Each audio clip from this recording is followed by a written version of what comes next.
Greetings on a Monday, everyone. Glad to have you here. You are live with Kevin. Well, if you're with us live as opposed to watching later, whichever it is, I'm glad that you're here. If you're with us live, here's what I'd like you to do first.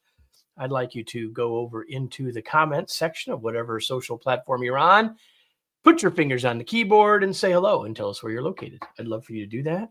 My guest is here. He'll be joining us in a second, and I'm excited to have you. So while you're here with us live, I'd like you to imagine that we were around the same actual table. In which case, while I was chatting with my guest, if you had a question, you would ask it.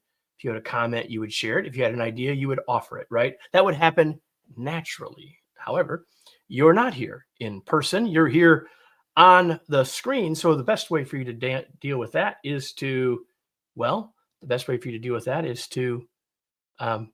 share those comments and thoughts, etc. And it looks like my camera has frozen, everybody. So we have problems everywhere right now. The camera is frozen. Let me see if I can't fix that real quickly, everybody. And we'll continue on. Hold with me for just a sec.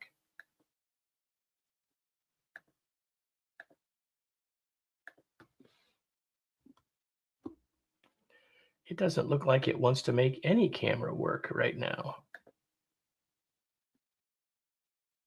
Hold on one second, everybody. David, I'm going to bring you up. Hey, good to be here. You can hear me. All right, let's get going here. I'll jump right in and say hi on behalf of Kevin. It looks like I can be seen. So fundamentally, it's great to be here. Kevin does a great job with this and all his work with remarkable leadership. He might have asked me a few questions, but I'll jump in and I think he'll be back in a second. I'm Dr. David Horsager, CEO of Trust Edge Leadership Institute, and happy to take any questions as we go. But I think I'll give you a couple thoughts here really quickly to shift our thinking. I believe, back to my grad work a couple decades ago, the number one question everybody's asking about you might not be what you think it is. It is not, do I like you? I got friends I like a whole lot. I wouldn't go into business with them in a million years, right? The number one question everybody's asking about you and that you're asking about everybody else is actually, can I trust you? Can I trust you? And you're asking this about your kid. Can I trust you? School bus driver with my kids on the school bus. Doctor, can I trust you with this prognosis? Teacher, can I trust that you're going to teach these things right? Financial planner, can I trust you with this financial advice? So fundamentally, the number one question that everybody's asking is, can I trust you? And at the core, I believe, back to my grad work and all the work we do out of the Institute, I believe a lack of trust is our biggest cost. Everything of value is built on trust. So we don't actually have a leadership issue at the core. The reason we follow a leader or not is trust. We don't have a sales issue at the core. The reason people buy has something to do with trust. We don't have a marketing issue. The only way we amplify a marketing message is increase trust in the message. We don't have a sales issue. The reason people buy has something to do with trust. And the only way to increase or speed up a sales, increase trust in the channel. Learning goes up in a classroom when we trust the teacher, the content, the safety of the room.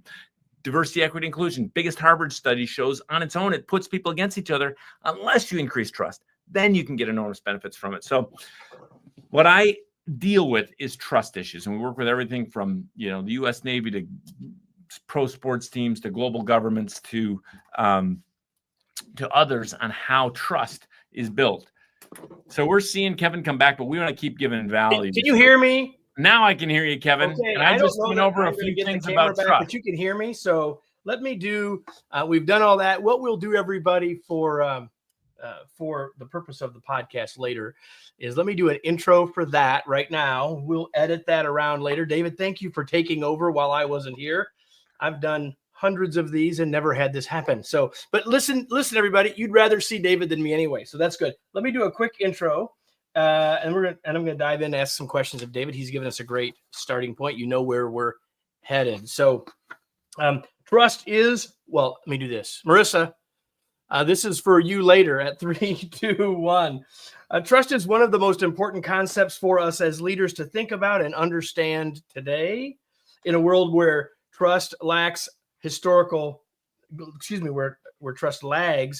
levels. It is now more powerful than ever. We're going to talk today about this topic with a true expert on trust, its implications for businesses and individuals.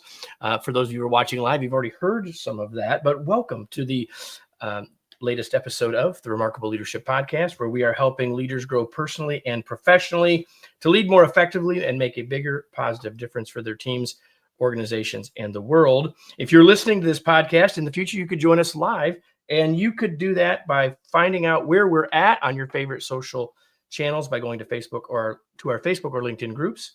Just go to remarkablepodcast.com/Facebook or remarkablepodcast.com/LinkedIn. Today's episode is brought to you by my latest book, Flexible Leadership: Navigate Uncertainty and Lead with Confidence. It's time to realize that styles can get in our way and that following our strengths might not always be the best approach.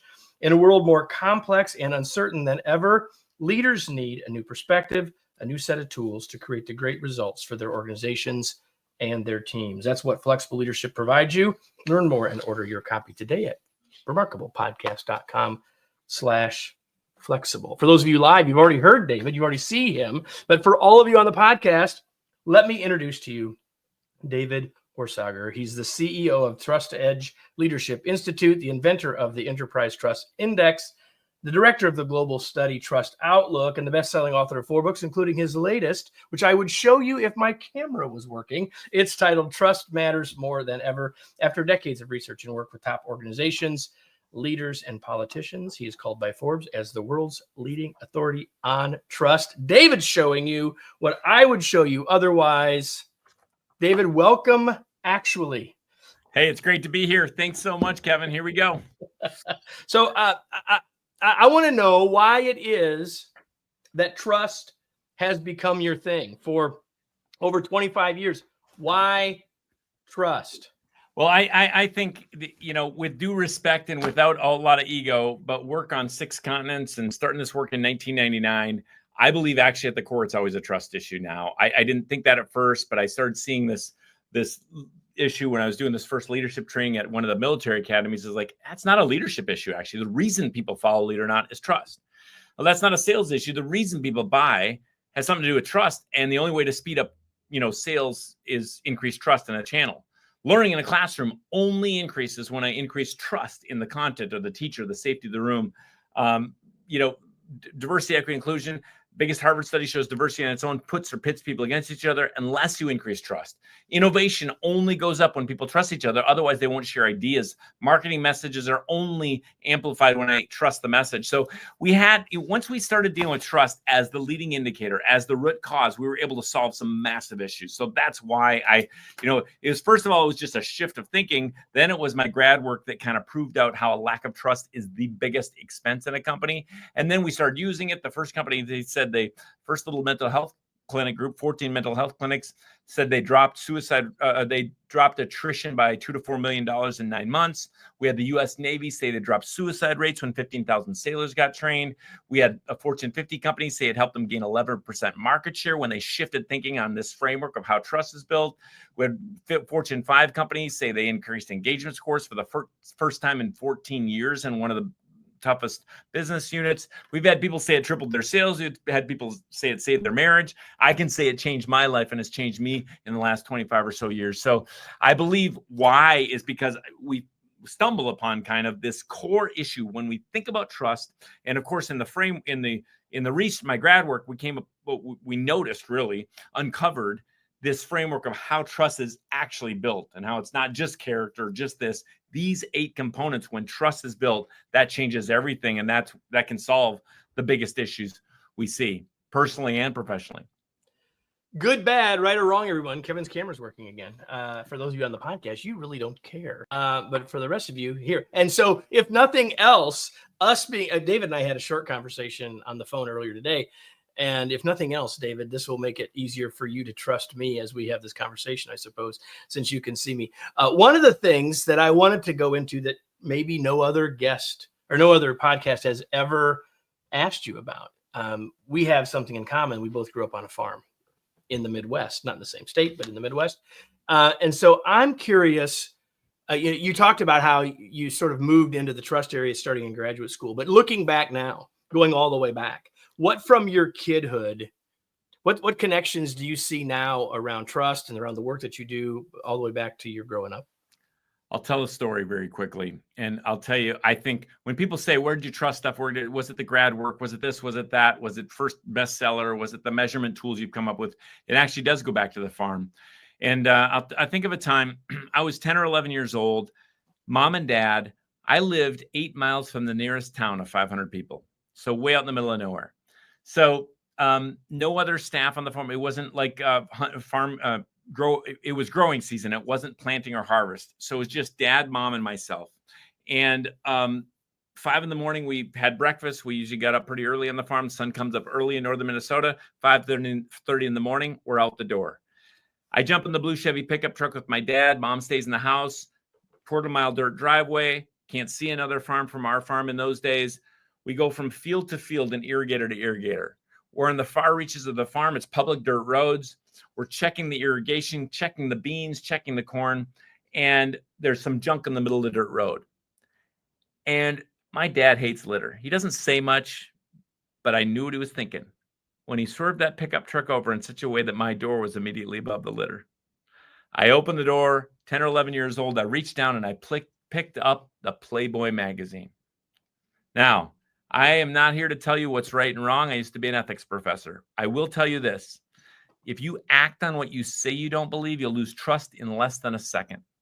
I knew what my dad believed about this kind of thing. I'd seen and heard him mentor our rough, tough hired guys, my older brothers. I dropped that magazine to the floor of the pickup truck. I knew he did not think it was the right way to look at women or treat women. I knew what he thought, but today I'd see it. I dropped the floor of the pickup truck. We kept going from field to field and irrigator to irrigator. Pretty soon it's about mid-morning on the farm. What is that? 7:30? We came up the quarter-mile driveway, went up by the house. He dropped me off at the house. I went in the house to play or help mom or whatever. And he drove another 100 yards out to the shop. He started working on a tractor, just working on stuff. Remember, can't see anyone else from ours. There's no one else around, no other farms around. Mom, I don't know if I'm helping her or what, but there's no windows in the backside of the house. No way to see what dad was doing. The phone rang. You can remember when we had one phone on a farm with a cord attached, right? I even remember party lines. Oh, yes. I remember party lines. Absolutely. So dad, mom said, hey, took a message, and usually nothing was so urgent then, that random mid-morning time. But she said, David, go give this to your dad. So instead of putting on his lunch spot, she gave me the message, and I ran out of the attached garage. And like I said, there's no windows in the back of the house. Dad's 100 yards away. No way he would think I was watching or anything else. But for some reason that day, I paused inside the garage and peered through the only little window that looked out at the backside of the farm. And what I saw would change my life forever. Because without him knowing it, I watched him pull himself out from under the tractor he was working on. Through that little window, I watched him walk around the other side of the combine between two trees up to the backside of the blue Chevy pickup truck. I watched him reach under the seat, pick up that Playboy magazine, and then I watched. I watched him keep his arm outstretched and without a glance walk 30 paces to the shop furnace where I watched him throw it into the fire. Now, do I trust my daddy? Absolutely, because he does what he says he'll do even when no one's looking for. That's where he creates the habits for when someone just like me might be. So when I think of the farm, I think probably this trust work started. You can learn from terrible leadership. You can learn from great leadership. I had the opportunity to learn from great leadership, and I saw trust firsthand and why people wanted to work for my dad and our farm. And that probably was one of the seeds that actually led to this research. So you've been doing the Trust Index, for a long time. And so the new book is called Trust Matters Now, or Matters More Than Ever. And so I think we should talk for a second. Yeah, I've got it too. Yeah. I'll hold it up here, everybody. Trust matters more than ever. So why do you say now more than ever? Talk to us a little bit about what your research is saying, which I think will confirm what we already realize about the trends around trust. Talk about that for a little bit.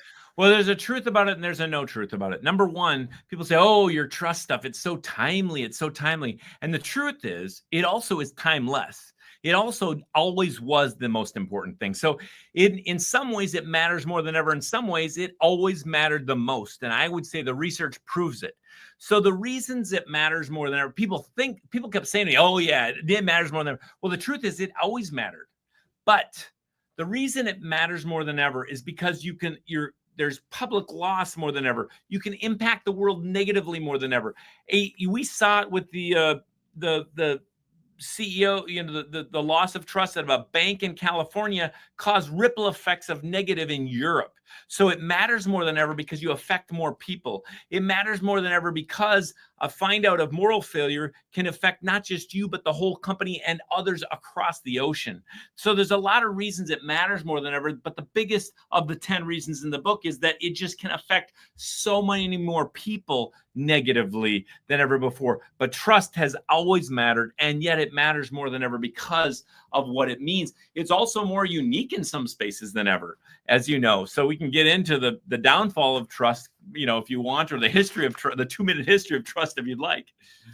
Well, one of the things that I was struck by early in the book, you did talk about these 10 reasons, and you said something. So it kind of on the surface feels different or opposite of what you just said.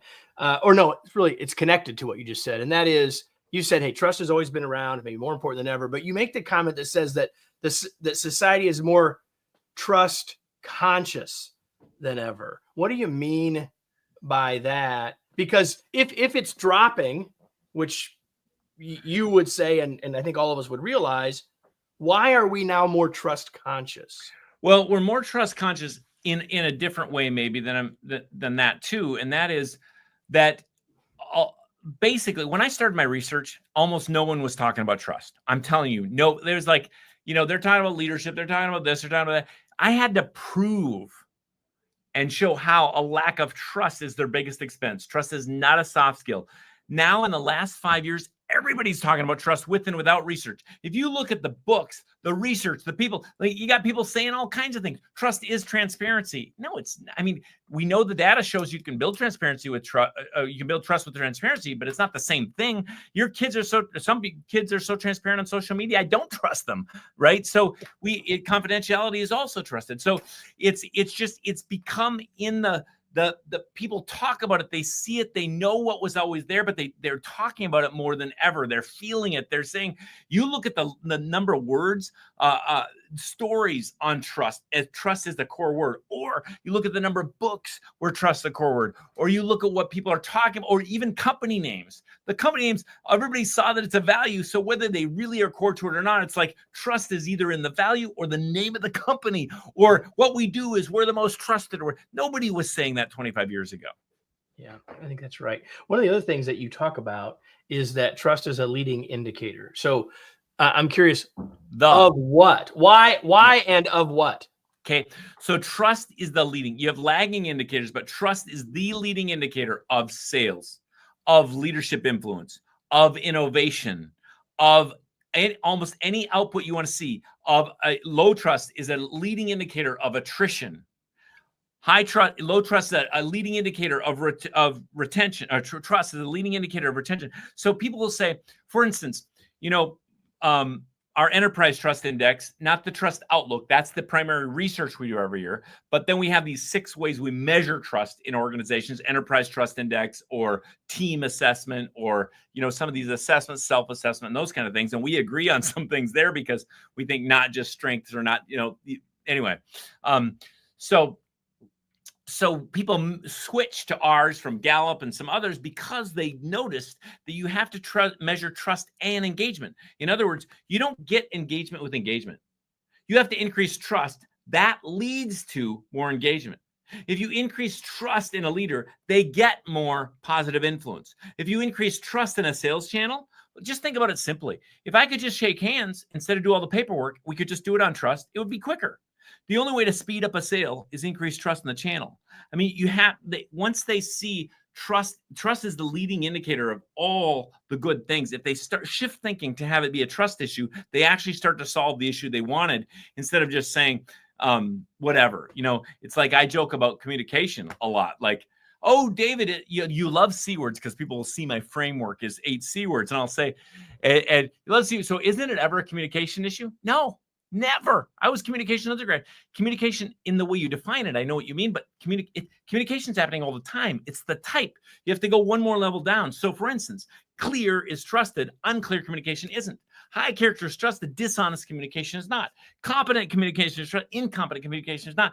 Like you go down the list of the pillars of trust and you get what you actually wanted. And those are leading indicators of the output you wanted. You were talking about the shaking hands thing, and that would be a lot faster. Both you and I have that experience with our dads too. The handshake was all it took. There was no need for a signed document. There's no need for a contract. That was all we needed. Yeah. If you could do that. And so I'm not saying we should trust everyone, but I know you're not. I know that. Go ahead. I mean, think about this. Without all the research on the first half, if I put a lock on something, there's only one reason I would lock my bicycle, my mailbox, or my home. The only one reason I'd put a lock on it is because I don't trust. So what's that lack of trust costing? 1, money, I got to buy the lock. 2, time. Now I got to open it every time I go. What if it's a combination lock? Drive me crazy, right? But it's the same with you. Like you got kids you trust. They're going out with friends you trust. Oh, great. They're going out with the friends you don't trust. Biggest stress you have as a parent. You're a leader on a team. You got someone you trust. They got your back. You got someone on your team you don't trust. Biggest stress you have at work. For sure. So you mentioned 8 pillars. Yep. You mentioned a couple of them quickly. So why don't we don't have time, obviously, to dive into all of them deeply. Yep. This new book really talks about the pillars and then talks about tools. So I kind of want to get there, but just give everybody the quick lay of the land. I've got them all. I can lay them out here as you talk about them very quickly. Well, I'll just go through them quickly, but the tools are the key. The book is full of tools you can use tomorrow morning. 40 tools you can use. They're quick, easy, usable tools. But the pillars, and they're not a trite list of C's, some pastoral list. They each represent a very important research funnel. But how is trust built globally? Whether it's pro sports teams, businesses, presidents of corruption issues in East Africa, whatever we do, we come back to these 8 that we contextualize for the space. So number 1, clarity. People trust the clear, they mistrust or distrust the ambiguous or the overly complex. Clarity. Number 2, compassion. We trust those that care beyond themselves. If I don't feel intent was a big word that came out of this research funnel. You got to have some intent beyond yourself. Number compassion, character. We trust those. Number 3 is character. We trust those that do what's right over what's easy. We thought this would be important. We knew it would be important, but it's not everything, because I would trust Kevin to take my kids to the ball game, but not give me a root canal. Because of competency. Number 4. Good call. Good call, by the way. You've got to be fresh and relevant. If you're leading the same way you were 20 years ago, I don't trust you. If you're teaching the way you were 5 years ago, I don't trust you. You got to be competent, fresh, relevant, capable. Next pillar is commitment. We trust those that stay committed in the face of adversity. This is where you'll find the framework for how to rebuild trust, by the way, once you've lost it, the 10-step process, but it really comes down to one thing. The next pillar is connection, the willingness and ability to connect and collaborate with others. In the book, by the way, is the counterforce wheel. You'll see counterforces to trust in your organization.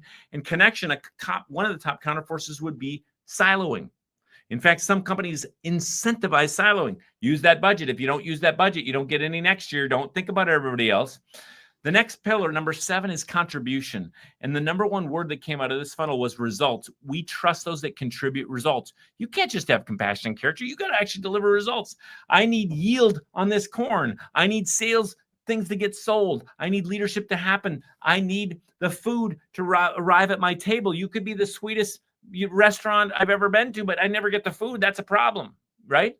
So next pillar and the final pillar, the 8th pillar, is the biggest, most important pillar. It is consistency. Sameness is trusted. If you're late consistently, I will absolutely trust you to be late, right? The only way to build a reputation as a person is consistency. The only way to build a brand as a company is consistency. So that's the 8. We come back to these 8, and this is revalidated by an outside university again a couple of years ago. That comes down to these 8. So if you have other words in your mind, you're thinking, well, what about empathy? That comes under compassion. Everything comes under these 8 as far as how trust is built into a brand, a government, an organization, or a marriage or human. When you think about this from an organizational level, this is the Remarkable Leadership Podcast, David, I'm curious, as you work with clients, which of these 8 do you, if there's a trend, which of them do you find the biggest gaps organizationally? Yeah, they can all, there's two ways to decide, right? Number one, you decide by taking an assessment. But if you don't do that or don't ever want to use us for that, that's no problem. Then start with clarity. Why? Because clarity is so difficult for people. You can do something about clarity and see results in 2 weeks. Character, we got a longer haul. Commitment, we got a longer haul. Clarity, and everybody struggles with it. Everybody everywhere struggles with some part of clarity. So you can see in the book, there are 9 tools. I mean, I could give a couple really quickly, but clarity is what I would start with, because think about this. Clarity, if we're crystal clear about our values, then the character pillar gets stronger. If we're crystal clear about expectations, which most people aren't, consistency pillar gets stronger. If we're crystal clear about our vision or where we're headed next, commitment pillar gets stronger. So you start with clarity, you will do something that helps other things. And of course, unless you do an assessment, like, oh, we actually need to deal on this first, that's fine. But clarity, they all affect each other. Yeah, they are certainly interconnected for sure. So since you mentioned tools, what's a tool in that clarity area that you'd like to talk about? Yeah, I'll give you 1 or 2 here really quickly, because I think it makes sense to stay on something we can do something about. So number one, if you have a message, you're a leader and you have a message and you want it to matter today, it's got to be MRA.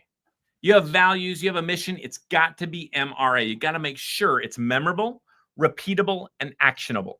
And many people, even in their values, they say they don't give something that's actionable. It's like, oh, it's integrity. Yeah, if you don't have that, you go to jail. What's that look like here? I mean, people could say Hitler had integrity. He did the same thing every day.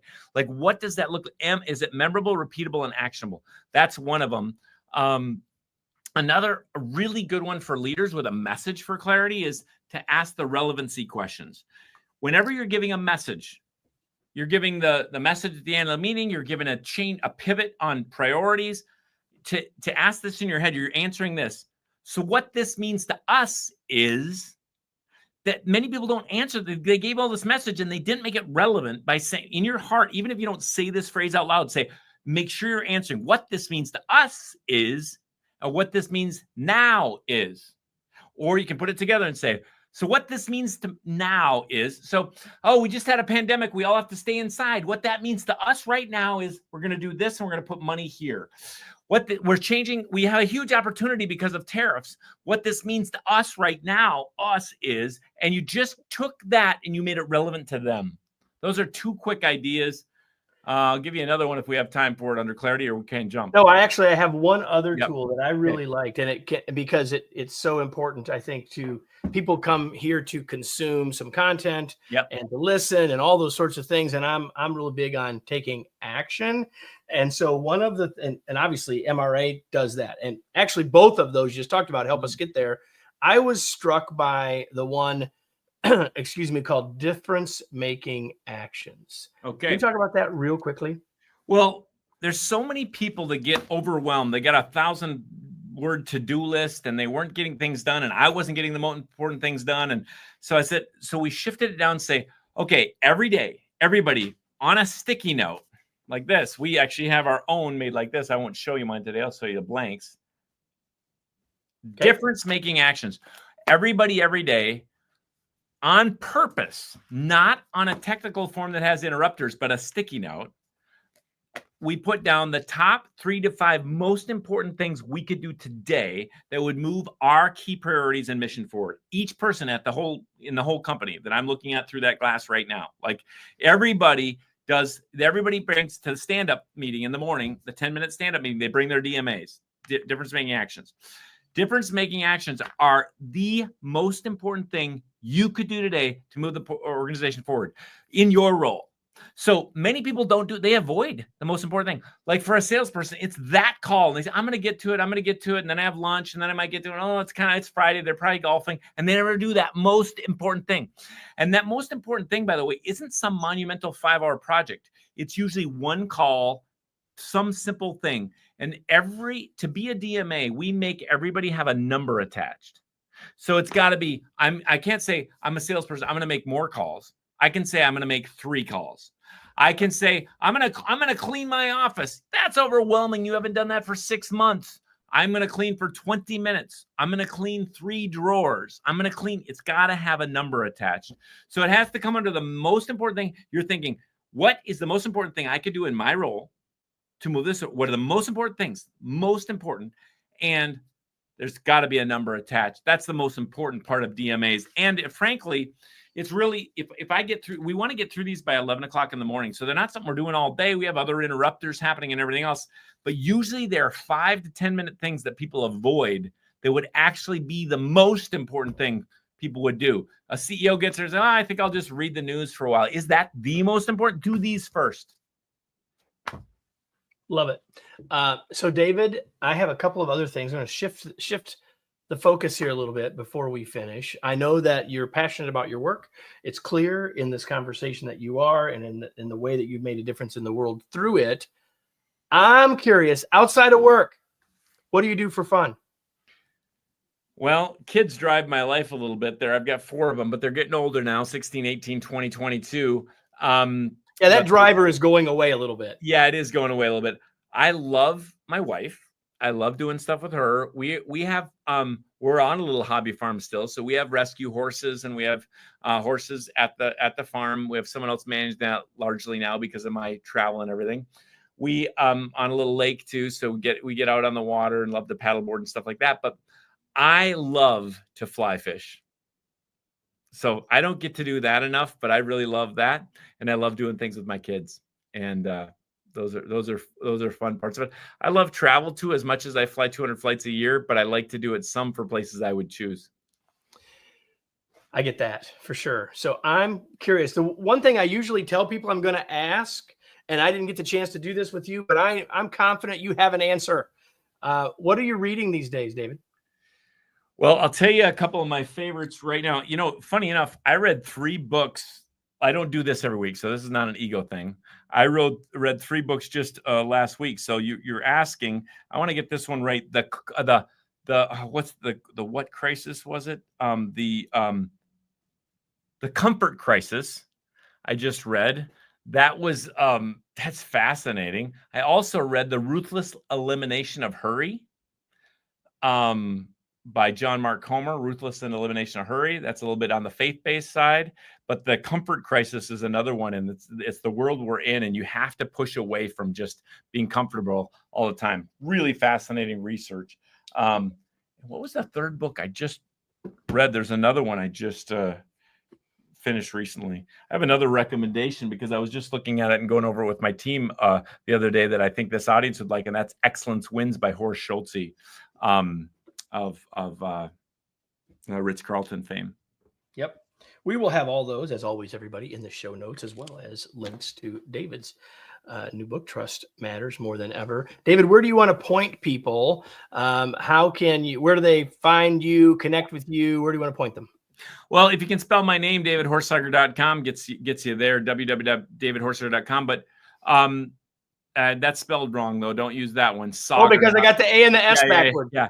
The other way would be Trust Edge. Way better to just look at it is right now if you're watching. And of course, TrustEdge.com is where you go to the institute, the research, everything available. Trust EDGE, TrustEdge.com will get you everywhere you need to go.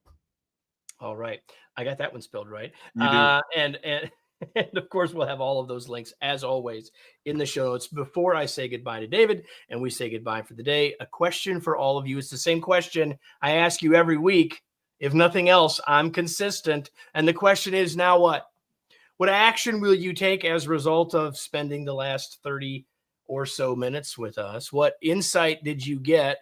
Great. What action will you take? What will you do with what you got? That's one of the reasons I'm so excited to have David on, because of these proven tools. We shared 3 with you of the 40 from the book, but there was many things that you may have gotten that said, hey, this is something I could act on today or soon. And that's what I hope that you will do, because if you do that, this will have been far more valuable for you. David, thanks so much for being here. It's a pleasure to have you. So much. Appreciate it, Kevin. And everybody, I hope you enjoyed this. If you did, make sure you invite someone else to listen in or watch if you're watching this. And if you are watching, make sure you're subscribed so you don't miss any future episodes, because we're here every week. And I hope you're back with me again next week for another episode of the Remarkable Leadership Podcast. Thanks, everybody.